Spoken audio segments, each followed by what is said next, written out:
मैसूर में वाणी चल रही थी 15 जून 1967।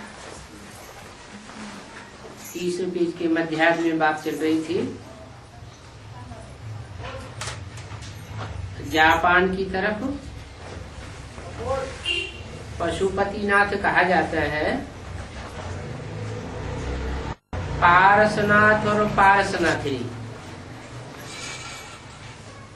विष्णु के दो हैं। क्या नाम दिया? पारसनाथ। भक्ति मार्ग में पारस पत्थर एक माना जाता है।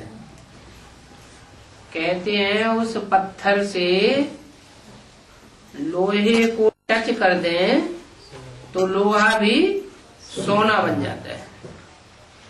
अब ऐसा कोई पत्थर होता नहीं है जो लोहा टच करे तो सोना बन जाए। तो दुनिया में लोहा तो बहुत है, सारा ही सोना बन जावे। ये कहावत है, संगम युग की यादगार है कि शिव बाप जब आते हैं तो एक ऐसा युगल जोड़ा तैयार करते हैं कि उनके संसर्ग में, उनके संपर्क में जो भी आत्माएं आती हैं,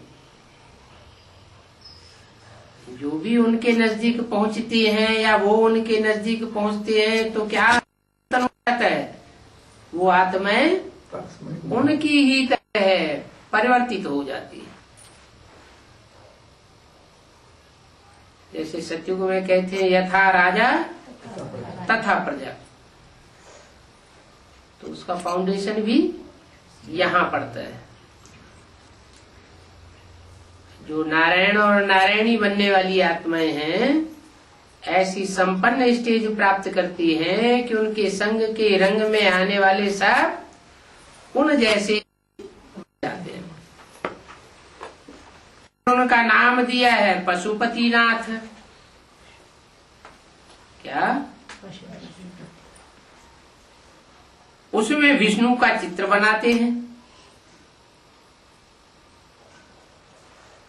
एक लेक भी बनाते हैं, पानी की झील बनाते हैं, उसमें विष्णु का चित्र दिखाया है। उस झील को कहते हैं क्षीर सागर। क्षीर सागर अर्थात दूध का सागर, पानी का सागर नहीं। क्या? दूध का सागर। दूध का सागर का मतलब क्या हुआ? पानी को बिलोएंगे तो कुछ नहीं निकलेगा, दूध को बिलोने से मक्खन निकलता है। तो ऐसा सागर जो दूध से भरा पूरा है और उसका मंथन अगर किया जाए तो नई नई बातें निकलती हैं सार रूप में। अब बताओ, लेक में क्षीर कहाँ से आया? झील में दूध कहाँ से आवेगा? दूध तो जरूर है, कहाँ से आएगा? दूध तो गाय से आता है। क्षीर सागर कहा जाता है तो जरूर कोई गऊ है जिसके मुख से ज्ञान निकलता है तो क्षीर बन जाता है। वो लोग तो अर्थ कुछ नहीं समझते। चार भुजाओं वाला मनुष्य कोई होता नहीं है। ये तो चार भुजाएं अर्थात चार मददगार आत्माएं परमात्मा के कार्य में सहयोगी बनती है। मुख्य चार आत्माएं कौन कौन सहयोगी बनती हैं? राम के साथ सीता और कृष्ण के साथ राधा। तो चार भुजाएं दिखाई दी हैं। अब तुम बच्चे सोशल वर्कर हो। सोशल वर्कर जो होते हैं वो भी सबको सहयोग करते हैं, और तुम भी भुजाएं हो, भगवान की भुजा हो, ईश्वरीय कार्य में सहयोगी हो। रूहानी बाप के बच्चे हो ना। बाप तो सब बातें समझाते हैं, बाप की समझाने में कब कोई संशय नहीं आना चाहिए।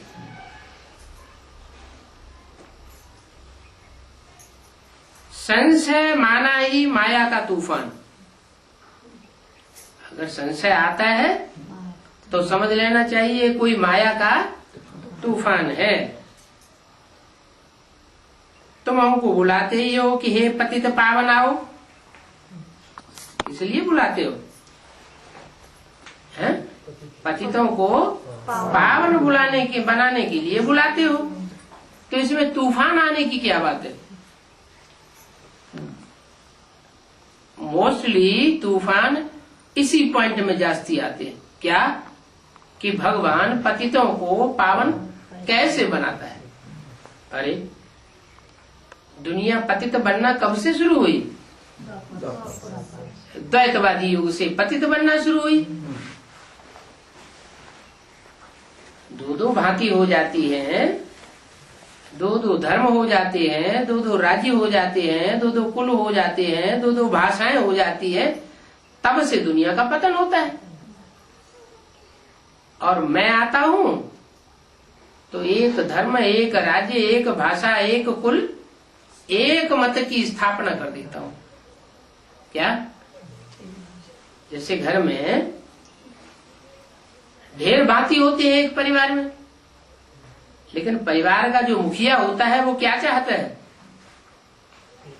कि परिवार के सब भांति मेरी मत पर चले और कोई की मत पर न चले। उसको कहते हैं गृह स्वामी है। जो भी बच्चे होते हैं उन सब का बाप।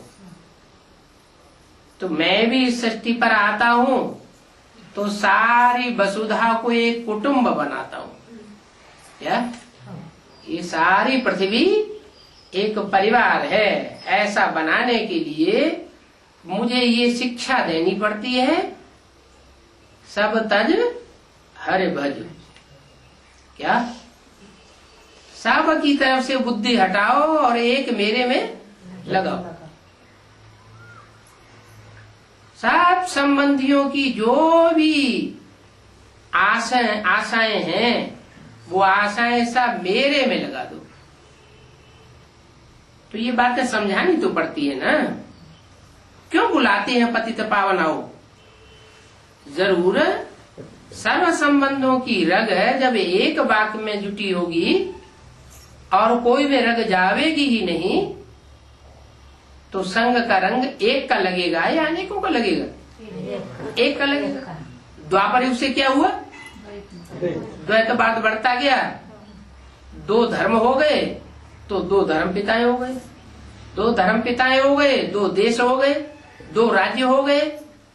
तो सारी प्रजा की रग जो है द्वैतवाद में बट गई।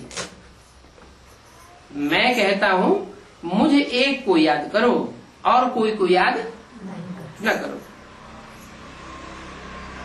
आकर के हमको पावन बनाओ कहते हो ना, आकर के पावन बनाओ। बिना आए काम नहीं हो सकता। आऊंगा तब ही तो पावन बनाऊंगा। बिना आए पतितों को पावन कैसे बनाऊंगा? संग के रंग के बगैर कोई पावन बनता है क्या? द्वापर युग से पतित बने तो अनेकों का संग लगा ना। सत्ययुग त्रेता में तो इतने पतित नहीं थे, वहां तो पावन देवताएं होते हैं। क्यों थे? क्योंकि वहां कृष्ण का संग राधा के साथ था। कृष्ण की दृष्टि राधा में ही डूबती थी, राधा की दृष्टि कृष्ण में ही डूबती थी, और 21 जन्म तक एक का साथ था। तो पतित होने का सवाल था ही नहीं। और द्वापर युग से द्वैतवाद हुआ। द्वैतवाद हुआ तो अनेकों में दृष्टि जाने लगी, अनेकों में वृत्ति जाने लगी, अनेकों में संग का रंग बटने लगा, इसलिए पतन आने लगा।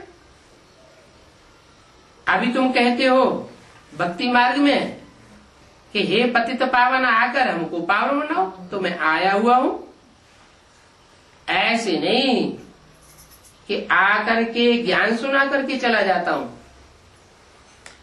कभी बुलाते हो कि आकर के ज्ञान सुना के चले जाओ? आओ और ज्ञान सुनाओ? नहीं, पतितों को पावन बनाने के लिए आओ। ये दुनिया तो सारी पतित है ना। इस दुनिया में कोई है देवता? सब पतित हैं। पावन बनाने वाला एक ही बाप है। क्यों? इतने बड़े बड़े देवताएं हुए हैं, 16 कला संपूर्ण हुए हैं। नारायण को 16 कला संपूर्ण कहते हैं, कृष्ण को 16 कला संपूर्ण कहते हैं। तो 16 कला सतयुग में जो देवताएं हुए हैं वो पतितों को पावन नहीं बना सकते हैं? नहीं। वो क्यों नहीं बना सकते? वो खुद पतित होने वाले हैं। सतयुग आदि से सभी देवताएं, उनकी कलाएं जन्म लेते लेते सुख भोगते भोगते कम होती जाती है, इसीलिए वो पतितों को पावन नहीं बना सकते। और धर्म पिताएं भी ऊपर से आते हैं नीचे, तो जिनके संग के रंग में आते हैं उनके रंग में डूबते हुए खुद नीचे गिरते हैं। उनका धर्म भी नीचे गिरता है, धर्म के फॉलोअर्स भी नीचे गिरते हैं। काम क्रोध लोभ मोह अहंकार बढ़ते चले जाते हैं, तो वो खुद भी नीचे गिरते हैं, अपने फॉलोअर्स को भी नीचे गिराते। वो कैसे पतितों को पावन बना देंगे? पतितों को पावन वो ही बना सकता है जो संग के रंग में आवे। क्या? तुम संग खाऊं, तुम संग बैठूं, तुम संग श्वासों श्वास साथ निभाऊं। तुम संग क्यों? क्योंकि तुमको संग का रंग नहीं लगता है, हमको संग का रंग लगता है। हम अगर पतित के संग में आवेंगे तो हम भी पतित बन जाएंगे। तुम तो एवर प्योर हो। किस लिए एवर प्योर हो? भगवान को एवर प्योर क्यों कहा जाता है? इसलिए कहा जाता है कि वो अनेकों के संग के रंग में आने के बावजूद भी पतित नहीं बनता, उसको संग का रंग नहीं लगता। वो सबको अपने संग का रंग लगाता है, लेकिन वो किसी के संग के रंग में प्रभावित नहीं होता। अभी तो सारी दुनिया पतित है और पावन बनाने वाला एक ही है। वो कहते हैं माम एकम याद करो। क्या? कोई दूजों को याद न करो, मुझे एक को ये शर्त बताते हैं तो तुम पावन बन जाओगे। अच्छा बैठो, एक को याद करने के लिए दूनी रमा दो, हम एक को ही याद करेंगे। फिर कितनी देर बैठते हैं? एक की याद में कितनी देर बैठते हैं? 1 घंटा बैठते हैं। कोई दूसरा तो नहीं याद आता? नहीं याद आता। 1 घंटा जब याद में बैठते हैं तो कोई दूसरा याद नहीं आता। तो आपकी टीचर तो कहने लगी बुद्धि चली जाती। एक स्थिर बुद्धि तो इधर उधर जाती रहती। जब टीचर की बुद्धि चली जाती तो स्टूडेंट की क्यों नहीं जाती होगी? एक स्थिर होना। ऐसा स्टूडेंट झूठ बोल रहे हैं।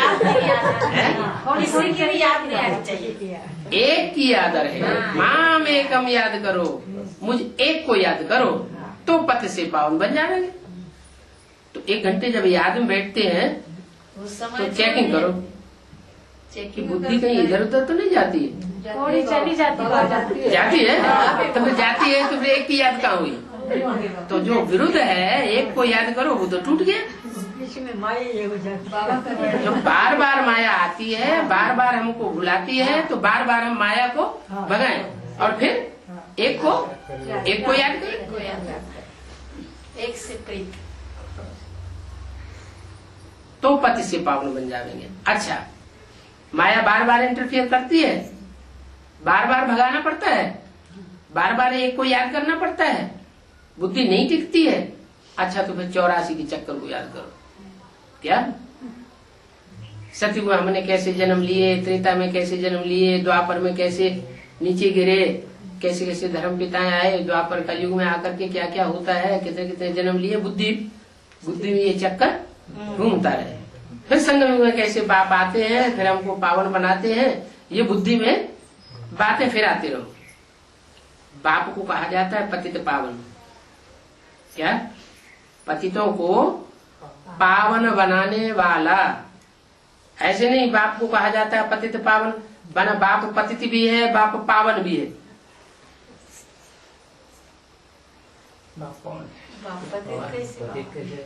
दो नाम है ना, बाप पतित पावन। पतित पावन बाप तो पतित भी है और पावन भी है। बाबा कैसे पतितों को पावन? क्यों? पतित तन में नहीं आता है?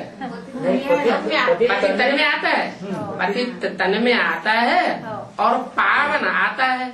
पतित में कौन आता है? पावन आता है। तो दो हुए ना एक तन में। पतितों को पावन बनाता आता तो है, पतितों को पावन बनाए। जिसमें आता है उसको भी पावन बनाता है, लेकिन जिसमें आता है वो शरीर भी चाहिए। पतित से पावन बनने के लिए सिर्फ बिंदी से पतित पावन बनेंगे? नहीं बनेंगे। हमारी आत्मा भी बिंदी और वो सुप्रीम सोल भी ज्योति बिंदु, लेकिन वो बिंदु ही बनकर के सृष्टि पर आए तो पतित आत्माएं पावन बनेंगी? नहीं। एक ब्रह्मा कुमार कुमारी है, किसको याद करते हैं? बिंदु को याद करते हैं। बिंदु को याद करते हैं तो उनकी बुद्धि में कुछ पावनपना आया? कुछ मनन चिंतन मंथन चलता है? बुद्धि तो गतिशील बनी नहीं। जब बुद्धि तो मन को कहा जाता है, मन बुद्धि को आत्मा कहा जाता है। मन बुद्धि ही गतिशील नहीं हुई तो फिर जीवात्मा की गति कैसे होगी? पहले तो गति हो फिर सदगति हो। तो गति होने के लिए ये जरूरी है कि आत्मा को हम पहले याद करें, जो हमारी आत्मा स्टार है, और उसके साथ साथ परमात्मा परम पिता को भी याद करें। परमात्मा माने परम पार्टधारी जो है सृष्टि पर, हीरो पार्टधारी, उसमें सुप्रीम सोल परम पिता कैसे प्रवेश करके पार्ट बजाते हैं, जिनको हम एवर प्योर कहते हैं। ज्ञान का सागर वो ही है। कौन? जो पतितों को पावन बनाने वाला है। दो चीज हो गई। क्या? जो हमको पतित से पावन बनाने वाला है उनके लिए बोला दो चीज हो गई। क्या दो चीज? एक एवर प्योर है और जिसमें प्रवेश करता है वो एवर इम्प्योर बनता है। तो दो चीज हो गई, एक पतित और एक पावन। लेकिन हमारी बुद्धि किसके ऊपर रहनी चाहिए? जो एवर प्योर है, हमारा लेना देना उससे है। भले प्रजापिता के द्वारा हमें संसर्ग संपर्क में आना है, लेकिन बुद्धि हमारी ऊपर वाले की तरफ रहे या नीचे वाले की तरफ रहे? ऊपर वाला मुख्य है। दो चीज हो गई। पतितों को पावन बनाते हैं ना। जितने भी पतित हैं इस सृष्टि में, उनमें सबसे पहले पावन किसको बनाते हैं? जिसमें प्रवेश करते हैं उसको पहले पावन बनावे और 84 चक्र का ज्ञान देते हैं। 84 के चक्र का ज्ञान भी किसकी बुद्धि में पहले बैठता है? जिसमें प्रवेश करते हैं उसमें 84 के चक्र का ज्ञान भी पहले बैठता है। ये भी तुम ही बच्चे जानते हो कि 84 का चक्कर फिरता ही रहेगा। क्या? ये कभी रुकने वाला नहीं है। ऐसे नहीं कि 84 का चक्कर पूरा हुआ तो कुछ दिन के लिए रुक जाएगा। नहीं, लगातार वो चक्कर को फिरना ही है। उनका एंड नहीं है। इसका कभी अंत नहीं होता। ये भी तुम जानते हो। नंबरवार पुरुषार्थ अनुसार कि ये चक्र कैसे लगातार घूमता रहता है।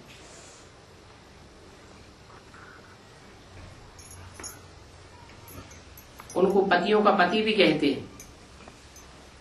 किनको? इनको नहीं, जिनके तन में आकर ये मुरली चलाई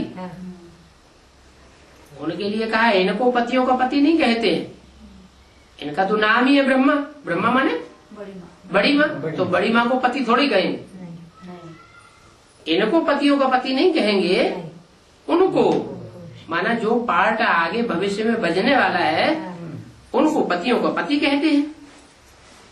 अब बाप कहते हैं मेरे द्वारा तुम बच्चों को बड़ा भारी वर्षा मिलता है।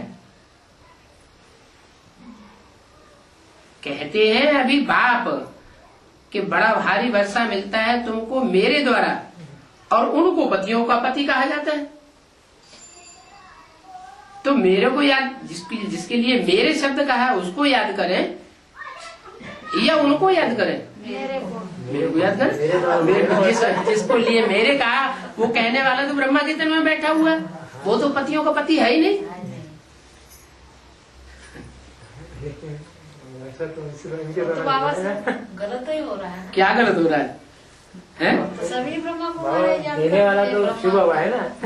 ब्रह्मा को तो याद करने के लिए ही मना कर दिया मुरली में, मना कर दिया, लेकिन चित्र रखने के लिए भी मना कर दिया। चित्र तो ढेर क्या सारे अगर इसको याद करेंगे तो पतित बन पड़ेंगे, और चित्र रखा ही जाता है याद करने के लिए। ब्रह्म कुमारी वाले यही तो कहना चाहिए। हाँ। आप भी तो शिव बाबा को याद करते।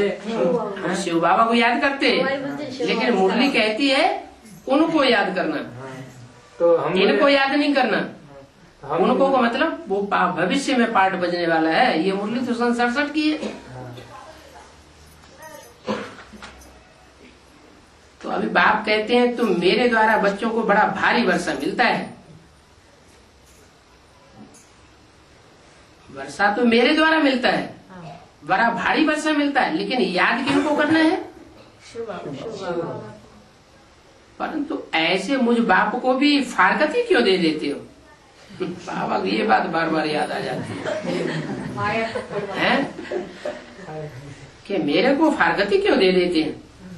ये भी ड्रामा में नूद है क्या?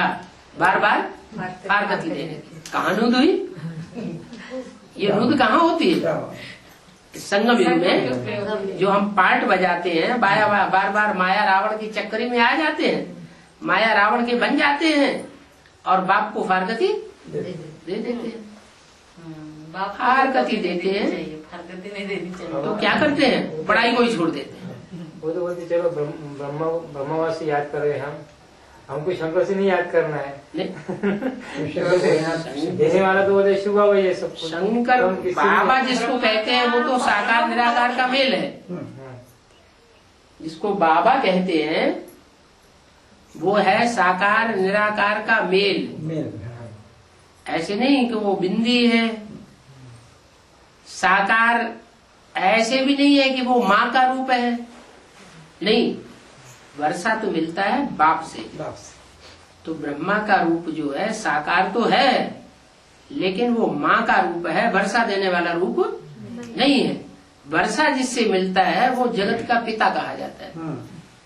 इसलिए शास्त्रों में जगतम पितरम वंदे पार्वती परमेश्वर को कहा जाता है। शंकर पार्वती को जगत में माता पिता कहते हैं।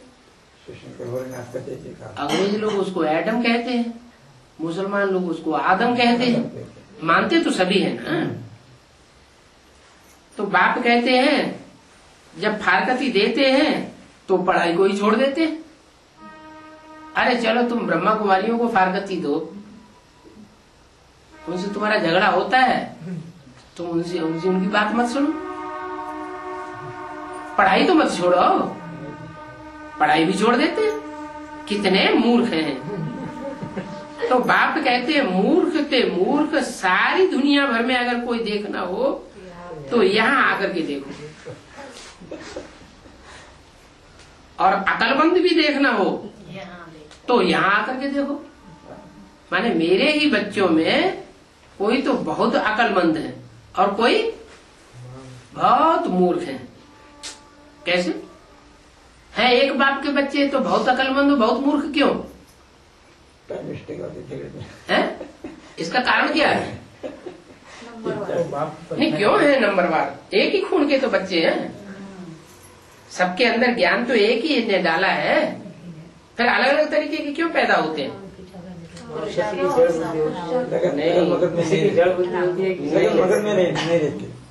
बीज एक होता है, वो बीज एक धरणी में डाला जाता है तो अलग तरीके से पैदा होता है, वो बीज दूसरी धरणी में डाला जाता है तो दूसरा गुणदायक होता है।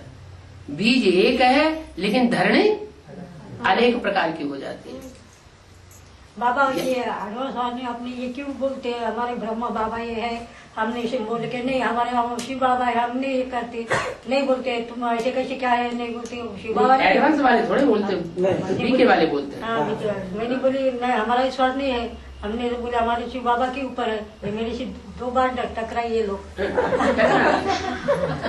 उनको अपनी बात कहने दो, आप अपनी बात को टकराने की क्या बात। जैसे वो ब्रह्मा ही ब्रह्मा करते हैं, आप बाबा बाबा करते रहो। उनमें कोई होंगे दादी दादी करते रहेंगे तो दादी के बने होंगे पूर्व जन्म में। हाँ, कोई दीदी दीदी करते होंगे तो जन्म जन्मांतर वो दीदी के संग ज्यादा रहे होंगे, है ना। कोई आत्माएं किसी धर्म में कन्वर्ट होकर के रही है, कोई आत्माएं किसी धर्म में कन्वर्ट होकर के रही है, तो जिस धर्म में जो कन्वर्ट होकर के रहे हैं उनका संग का रंग उनको लगता रहा है, तो भले यहाँ आकर के भगवान उनको ज्ञान दे रहा है तो भी वो उधर मुड़ जाते हैं। तो अकलमंद से अकलमंद देखना हो तो यहाँ देखो। क्यों अकलमंद यहाँ है? क्योंकि कोई आत्मा ऐसी है जो आदि से लेकर के अंत तक सूर्यवंशी बनी रहती है, दूसरे धर्म में कन्वर्ट नहीं होती, तो अकलमंद भी होंगे। अकलमंद उनको कहा जाता है, किनको? जो पढ़ करके और फिर जल्दी ही दूसरों को पढ़ाने लग पड़ते हैं। क्या बटन बंद कर लाइन आ रही है, किनको कहा जाता है? अकलमंद वो है जो पढ़ाई बाबा पढ़ाएं और फट दूसरों को पढ़ाने लग पड़े, वो है अकलमंद।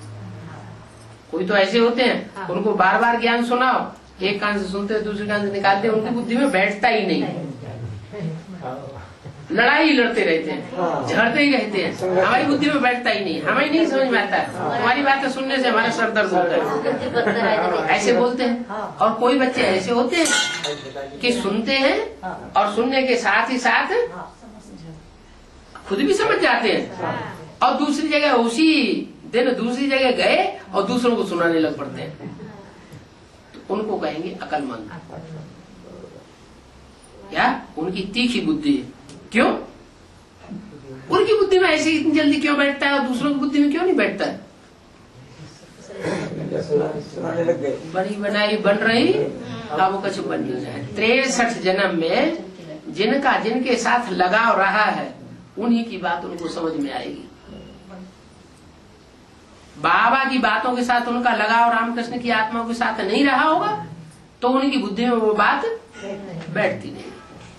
तो एक ही घर में रह के बाबा फिर भी नहीं बैठती बुद्धि। देखो ऐसे ही है, एक ही परिवार में माँ ज्ञान में चलती है तो बाप नहीं चलता, बच्चा नहीं चलता, बच्ची चलती है तो दूसरे नहीं चलते, होता है ना। तो पूर्व जन्मों का हिसाब किताब है ना, आत्मा में पूर्व जन्मों का जो जैसा हिसाब किताब भरा हुआ है वो यहाँ रील घूमती है। शूटिंग पीरियड रील में वही बातें आएंगी जो 63 जन्म में आई होंगी, जिनके साथ जैसा जैसा हिसाब किताब रहा होगा वैसा हिसाब किताब चलेगा। अब हमारे युगल आके भी आज नहीं बोले, पट्टी करके आए फिर भी नहीं बोले आज आने के लिए, हेलो मना कर दिया। तुम्हारी खुशी के लिए तुम्हारे साथ चले गए थे या ये देखने के लिए चले गए, देख ये जाके वहाँ क्या करती है। तो देखो उस पढ़ाई से क्या मिलता है और इस पढ़ाई से क्या मिलता है। उस पढ़ाई से ज्यादा एक जन्म की रोटी की कमाई हो जाती है और क्या मिलता है, और इस पढ़ाई से 21 जन्मों की कमाई तो होती ही है, साथ ही साथ हमारे अंदर जो पुरुषार्थ करने के संस्कार पड़ते हैं ना, वो पुरुषार्थ करने के संस्कार द्वापर कलयुग में भी काम आते हैं। जो तीखे पुरुषार्थी होंगे यहाँ तीखा पुरुषार्थ करने वाले, वो तीक्ष्ण पुरुषार्थ करने के संस्कार द्वापर युग में उनके उदित होंगे। एक ही जन्म में सिपाही से राजा बन सकते हैं, इतने तीखे पुरुषार्थी होंगे। ये संस्कार कहाँ बने? इस संगम युग। तो देखो इस पढ़ाई से क्या क्या मिलता है। बाबा बच्चों से पूछते हैं, समझाते भी हैं, पूछते भी हैं और समझाते भी हैं कि देखो ये पढ़ाई बहुत अच्छी है। फिर भी कहते हैं क्या करें बाबा, पढ़ाई तो बहुत अच्छी है लेकिन हमें टाइम नहीं मिलता।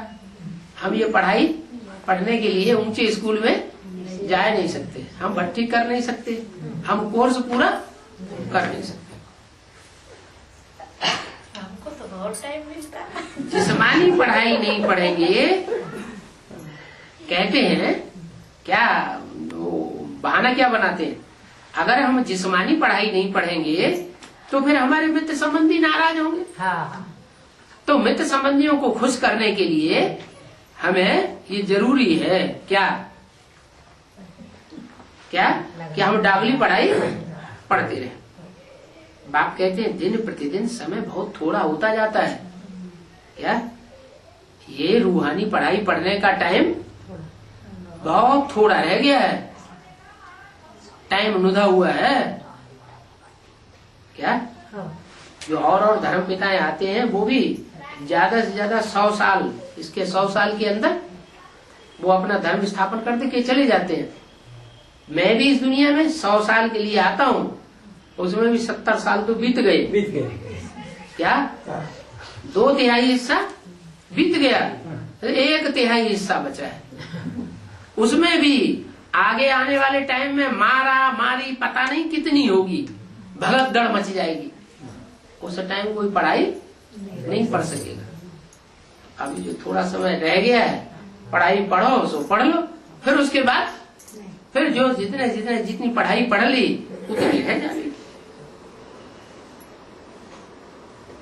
दिन प्रतिदिन समय कम होता जाता है, इतनी पढ़ाई तो नहीं पढ़ सकेंगे जितनी अभी पढ़ सकते हैं। अभी शांति का टाइम चल रहा है, शांति की पीरियड में अच्छी पढ़ाई होगी। जब अशांति दुनिया में बढ़ जाएगी, भागदौड़ मच जाएगी, मारामारी हो जाएगी, जैसे हिंदुस्तान पाकिस्तान में खून की नदियां बही थी, तो पढ़ाई पढ़ने के लिए स्कूल में बैठे थे दिमाग, तो बोला पढ़ाई नहीं पढ़ सकेंगे। ये लड़ाई की बड़ी जोरदार तैयारियां हो रही हैं। क्या दुनिया में जो लड़ाई होगी वो भयंकर लड़ाई होगी, बड़ी बड़ी तैयारियां हो रही हैं, हर प्रकार से तैयार होते रहते हैं। क्या तो बंदूक भी तो बनाते रहते हैं, वो तो बनाते हैं, लेकिन बड़े बड़े एटम बम बना रहे हैं, बड़े बड़े देशों को 1 सेकंड में खत्म करेंगे। दिन प्रतिदिन 1-2 में दुश्मनी बढ़ती जा रही है। क्या गांव गांव में, शहर शहर में जैसे लोग आपस में एक दूसरे के दुश्मन बनते चले जा रहे हैं, वैसे एक देश दूसरे का दुश्मन बनता जा रहा है। कहते भी ऐसी ऐसी चीजें हैं जो फट से कोई को खलास कर देवे। कौन सी चीजें हैं? एटम बम, हाइड्रोजन बम, कीटाणु बम। उन्होंने बम बना रखे हैं, उसमें कीटाणु भरे हुए हैं। वो बम फोड़ेंगे तो कीटाणु चारों तरफ फैलने लगेंगे। वो कीटाणु कोई भी बीमारी पैदा कर देंगे चारों तरफ, कंट्रोल ही नहीं कर पाएंगे। वो कहते हैं कि अगर हम भी इसमें मदद देते तो ये लड़ाई बहुत जोर से लग जाती। और तुम बच्चे जानते हो कि अभी ड्रामा अनुसार वो लड़ाई लग नहीं सकती। क्या क्यों नहीं लग सकती? हम बच्चों की पढ़ाई जब तक पूरी न हो तब तक वो लड़ाई लग नहीं सकती। हमारी पढ़ाई पूरी होगी और लड़ाई शुरू हो जाएगी, क्योंकि तुम्हारी तो राजाई स्थापन होनी है। जब तक तुम्हारी राजाई स्थापन, राजधानी स्थापन न हुई है तब तक लड़ाई लग नहीं सकती। अब तक हम भी तैयार होते रहते हैं। वो भी तैयारी करते रहते हैं। तुम्हारा अभी तो बहुत प्रभाव निकलने वाला है। क्या जब तुम्हारी राजधानी स्थापन हो जाएगी तो चारों ओर तुम्हारा ज्ञान का प्रभाव बड़ी तेजी से निकलेगा। अभी तो एक कान से सुनते हैं, दूसरे कान से निकाल लेते हैं, आते कहते हैं हमें नहीं सुनना। क्या हमें तुम्हारी बात नहीं सुनेंगे। आगे चल के बहुत प्रभाव निकलेगा। गाया भी जाता हो प्रभु तेरी लीला, ये इसी समय का गायन है। ये भी गाया हुआ है, तुम्हारी गतिमति न्यारी। सब आत्माओं का पार्ट न्यारा है।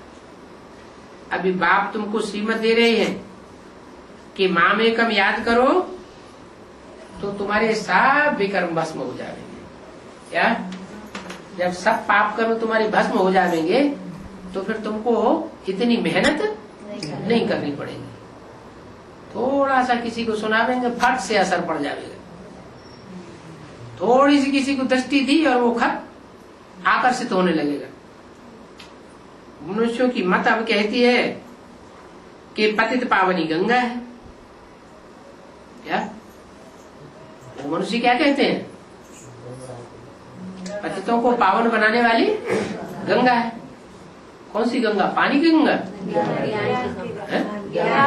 तो दुनिया वाले मनुष्य ये कहते हैं कि ज्ञान की गंगा पावन बनाने वाली। दुनिया के मनुष्य कहते हैं वो पानी की गंगा पतितों को पावन बनाने वाली है। और ब्राह्मणों की दुनिया के भी मनुष्य ऐसे हैं जो कहते हैं पतित पावनी गंगा भैया। कौन? जो ज्ञान की गंगाएं हैं, दीदी दादी दादा हैं, कहते हैं हम उनमें स्नान करेंगे तो हम पति से पावन बन जाएंगे। क्यों? क्योंकि वे ईश्वर को तो जानते नहीं है। ज्ञान सागर बाप को वो जानते हैं। उनको ज्ञान सागर बाप मिला है? नहीं मिला है। तो किसको पतित पावनी समझते हैं? उन्हीं चैतन्य ज्ञान नदियों को पति से पावन बनाने वाली समझते हैं। बाप कहते हैं इनमें तो पानी ही पानी भरा हुआ है। ये जो कुछ सुनाती है उसका आड़ोलन करेंगे, मंथन करेंगे तो कुछ नहीं निकलेगा, मक्खन नहीं निकलेगा। मैं जो सुनाता हूँ डायरेक्ट मुख से, उसका मंथन करेंगे तो रस निकलेगा। वो मक्खन कहा जाता है, सार कहा जाता है। दादी के तो बहुत क्लासेस करते हैं लेकिन उसका मंथन करने से कुछ भी नहीं निकलेगा। नई नई बातें नहीं निकलेंगी। सभी अच्छी नहीं लग रही बाबा। मैंने ब्रह्मा के तंज में जो सुनाया उसका मंथन करने से नई नई बातें एडवांस में निकल रही है। और एडवांस में जो नई नई बातें निकल रही हैं उनका मंथन करेंगे तो और नई नई बातें निकलेंगी। क्या इसकी यादगार शास्त्रों में बनी हुई है। कहते हैं ब्रह्मा के मुख से वेद निकले, वेदवाणी, तो वो तो हमारी मुरली हो गई। फिर वेदवाणी की व्याख्या की गई तो आरण्यक निकले, उनकी व्याख्या हुई तो ब्राह्मण निकले, शतपथ ब्राह्मण वगैरह। उनकी व्याख्या हुई तो उपनिषद निकले, उनकी व्याख्या हुई तो पुराण निकल पड़े, 18 पुराण। तो देखो बाल में से खाल, बाल में से खाल, नई नई बात निकलती रहती। तो वो कहते हैं गंगा पतित पावनी है। तुम कहते हो ज्ञान गंगा है, वो पतित पावनी नहीं हो सकती। पतितों को पावन बनाने वाला एक ही परम पिता परमात्मा है। नदियां तो सब सागर में समा जाती है। सब नदियां कहाँ जाके समाएंगी? सागर में समा जाएंगी। तो अगर वो पतित पावनी होती तो ऊपर से आती है पहाड़ से, नीचे बहती चली जाती है। तो जो ऊपर से नीचे आएगा वो तो नीचे जाएगा ना, बहुत नीचे गिर जाती है तो सागर में गिर जाती है। सागर में गिरती है तो उनके अंदर का सारा कचरा कहाँ गिरता है? सागर में गिर जाता है। तो ये वो नदियां हैं। क्या ऊंची स्टेज से आई, जब ऊंची स्टेज में थी तब इनका पानी बहुत निर्मल था। अभी नीचे स्टेज में आ गई, अभी कचरा भरा हुआ है। दृष्टि बत्ती का कचरा भरता ही चला जाता है। अंत में ये सब नदियां सागर में समा जाएंगी। तो बाप कहते हैं माम एकम याद करो। उन गंगाओं में स्नान करने पर हम पावन बन नहीं सकते। कितने गस्से मारते रहते हैं। कई कोई भोले भोले लोग होते हैं तो जो कुछ सन्यासी कहते हैं तो सन्यासियों की बातों को मान लेते हैं। कितने धक्के खिलाते रहते हैं सन्यासी लोग। इस तीर्थ पर चलो, उस तीर्थ पर चलो, ढेर के ढेर गुरु है। अब बाप तो कहते हैं मामी कम याद करो। अभी तो वापस चलना है सबको।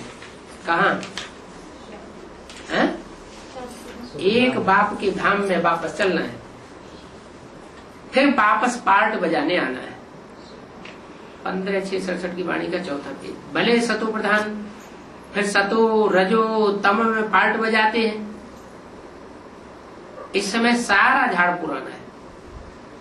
जैसे बड़का झाड़ होता है ना, सबसे छोटा बीज किसका होता है? कोई पेड़ ऐसा होता है जिसका बीज बहुत छोटा होता है और झाड़ बहुत बड़ा होता है। कौन सा होता है? बड़का, बरगद, जो बरगद कहते हैं ना। तो बीज कितना छोटा और झाड़ कितना बड़ा, और उस बीज से भी छोटी आत्मा। और जितनी भी आत्माएं हैं उन सबसे सूक्ष्म आत्मा है, जो भी आत्माएं पार्टधारी हैं, जन्म मरण के चक्र में आने वाली हैं, उनमें सबसे सूक्ष्म आत्मा बनती है कौन सी?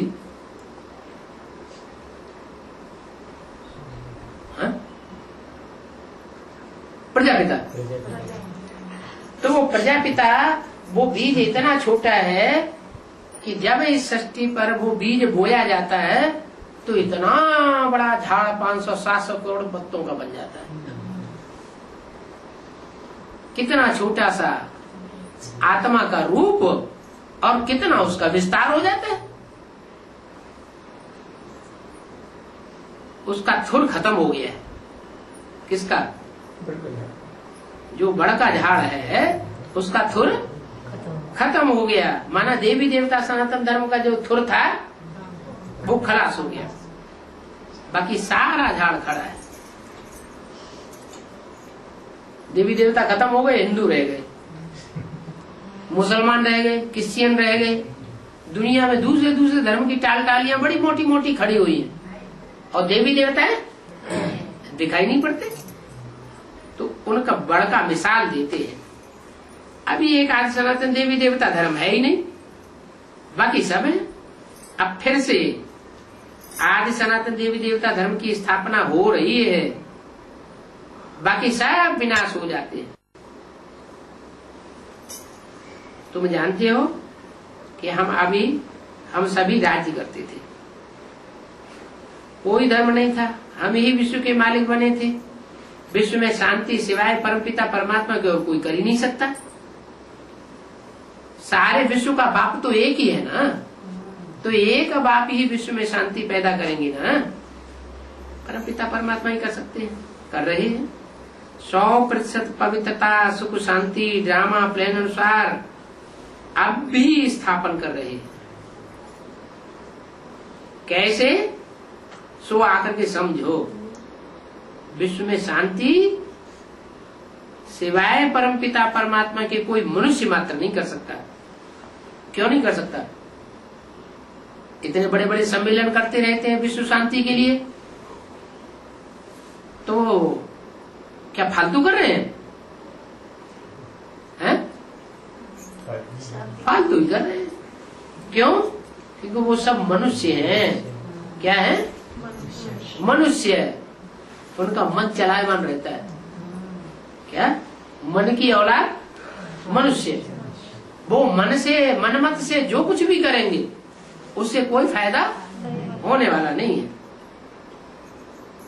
तुम बच्चे भी बाप के मददगार बनते हो, तब विश्व में शांति स्थापन करते हो। बाप को कोई मनमत नहीं है। बाप कोई मन चंचल नहीं है। जिनको मन होता है उनका मन चंचल होता है। जिसको मन है ही नहीं उसका मन चंचल होने का सवाल ही नहीं। वो तो बुद्धिमानों की बुद्धि है। तो तुम अगर मददगार बनेंगे बाप के तो तुमको बहुत मदद मिलेगी बाप से। जो बहुत मदद करेंगे विश्व शांति के काम में, वो फिर माला के मणके बनेंगे। तुम बच्चों को तो नाम भी कितने रमणीक मिले थे, वो नामों की लिस्ट भी एल्बम में रख देनी चाहिए। कितने रमणीक नाम थे। तुम भट्ठी में थे ना, घर बार छोड़ करके बाप के आकर के बने, एकदम भट्ठी में आकर के पड़े। ऐसी पक्की भट्ठी थी जो अंदर में से कोई भी बाहर को जा नहीं सकता था। क्या? अंदर ही खाना, अंदर ही पीना, अंदर ही सोना, अंदर ही लेटरिन बाथरूम, बाहर जाने का नाम निशान नहीं। चिट्ठी भी नहीं किसी को लिखने देते थे, फोन भी नहीं करने देते थे। सब कुछ सरेंडर कर दिया, इसलिए नाम रख दिए।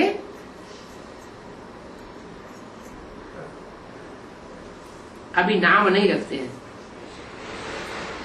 बाबा अभी नाम क्यों नहीं रखते? अब पूरे सरेंडर नहीं होते हैं।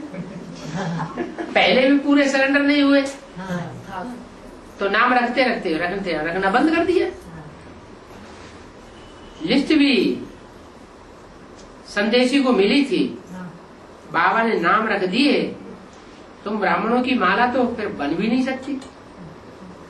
क्या? वो नाम रख दिए और लिस्ट भी बनी, लेकिन माला क्यों नहीं बनी?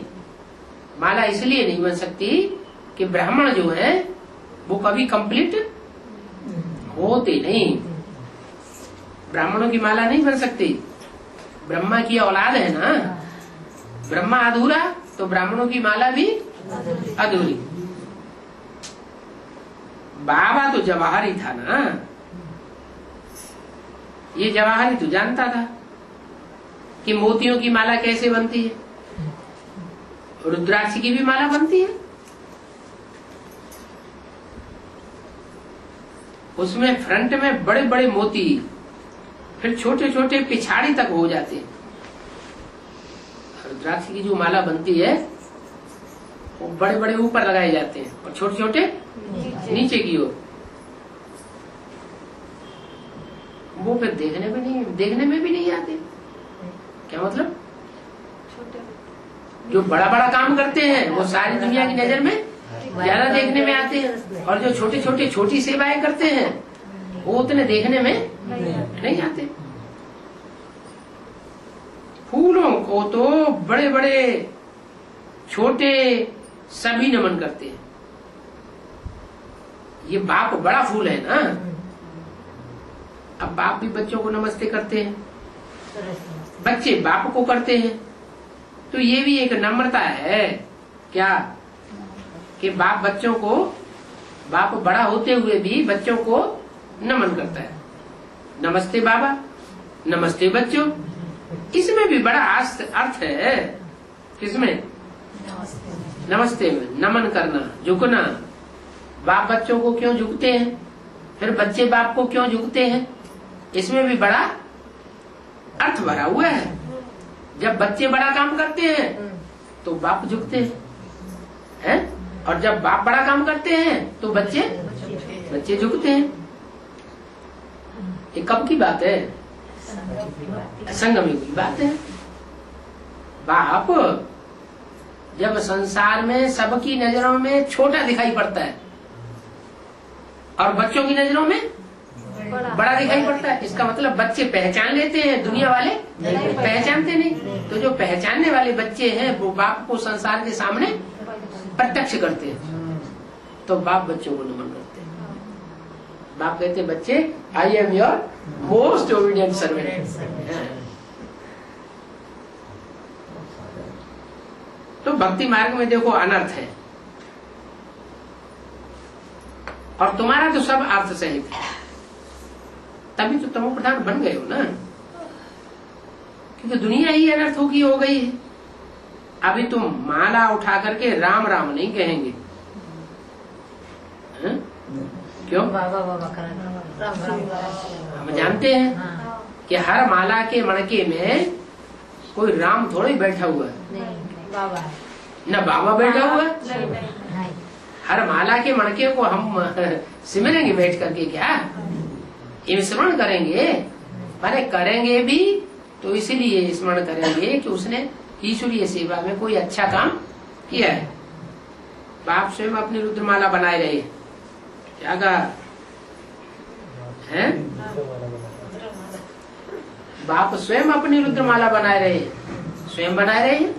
कौन बाप? शिव को रुद्र कहेंगे? है? मेरा नाम तो शिव ही है, मेरी बिंदी का नाम शिव है, वो कभी बदलता ही नहीं। तो रुद्र किसको कहेंगे? रुद्र तो रौद्र रूप धारण करता है। रौद्र रूप धारण करना शिव बाबा का काम है।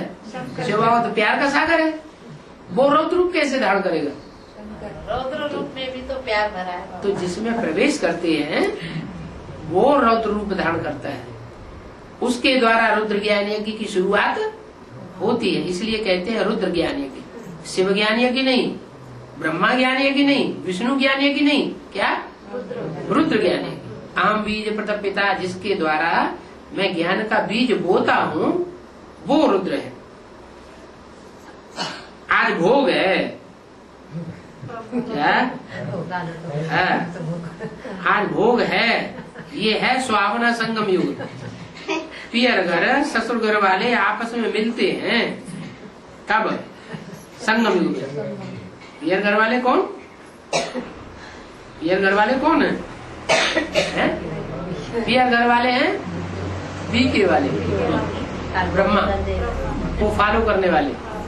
और ब्रह्मा कुमारियों का पियर घर है, कौन सा? ब्रह्मा का घर। और ससुर घर वाले कौन है? ससुर घर शंकर का, एडवांस पार्टी वाले। एडवांस पार्टी में से कौन निकलेगा? अरे दूल्हा कहाँ से निकलता है? ससुर घर से, पियर घर से। ससुर घर से दूल्हा निकलता है। तो शंकर की बारात, शिव शंकर की बारात गाई हुई है। तो पियर घर ससुर घर वाले आपस में मिलते हैं संगम युग में। तो अभी वो बड़ा संगम युग, संगम की जो यादगार है वो होने वाली है। इसलिए कहते हैं पुरुषोत्तम वर्ष भी है, पुरुषोत्तम मास भी है, पुरुषोत्तम दिन भी है, पुरुषोत्तम बनने की पुरुषोत्तम घड़ी भी है इसी संगम युग में। तो घड़ी अभी आने वाली है या बहुत दूर है? 30-40 साल के बाद आएगी क्या? नहीं, नजदीक है। अब तो नजदीक आ गई। तो ये पियर घर और ससुर घर वाले आपस में मिलने वाले हैं, इसलिए बोला मिलते हैं। ये बड़ी रमणीक बातें हैं, बाबा को बड़ा मजा आ रहा है।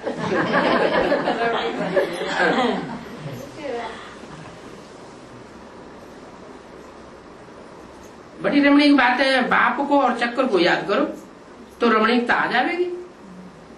सो भी अंदर में चुपचाप रहो, कोई भी आवाज नहीं करो, सिर्फ चुप ही रहते रहो। अगर सिर्फ चुप ही रहोगे, अंदर से भी चुप रहोगे, बाहर से भी चुप रहोगे, तो उदासी आ जाएगी। इसलिए अंदर से रमणीक बने रहो। इसलिए बीच बीच में ये रमणीकता है। अब तुम जानते हो कि कैसे हमने राजभाग लिया और कैसे कमाया। जो वापस ले गए हैं उनसे फिर वापस आ रहा है। क्रिश्चियंस लोगों के पास धन बहुत है, ज्यादा है। राधा आएगी ससुर घर में, आएगी कि नहीं आएगी? आएगी। तो धनवान घरों में से आएगी या गरीब घराने में से आएगी? धनवान। तो क्रिश्चियंस के कुल में पल रही होगी, कृष्ण के कुल में पल रही होगी, या शंकर जी के बैगरी कुल में पल रही होगी? कहाँ पल रही होगी? कृष्ण के कुल में पल रही होगी। कृष्ण और क्रिश्चियंस की राशि बनाई जाती है। तो क्रिश्चियंस लोगों के पास धन बहुत है, कृष्ण के पास भी धन बहुत था। तो कृष्ण और कंस की क्रिश्चियंस की राशि मिलाई जाती है। तो उन दोनों का ड्रामा में पार्ट है, जैसे कि लेन देन का।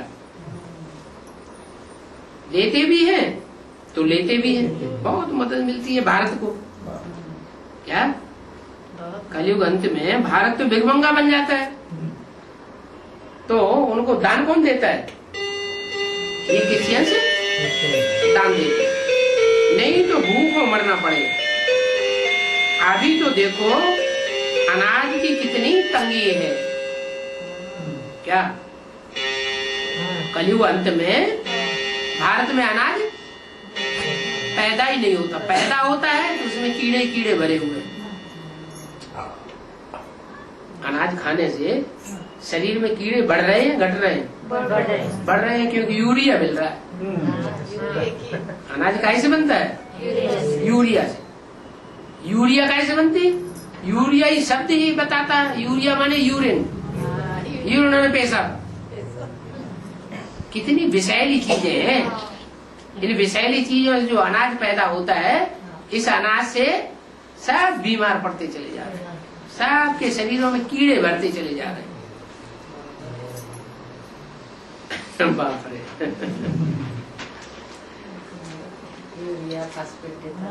हाँ, अभी तो देखो अनाज की कितने क्या क्या मिलता है।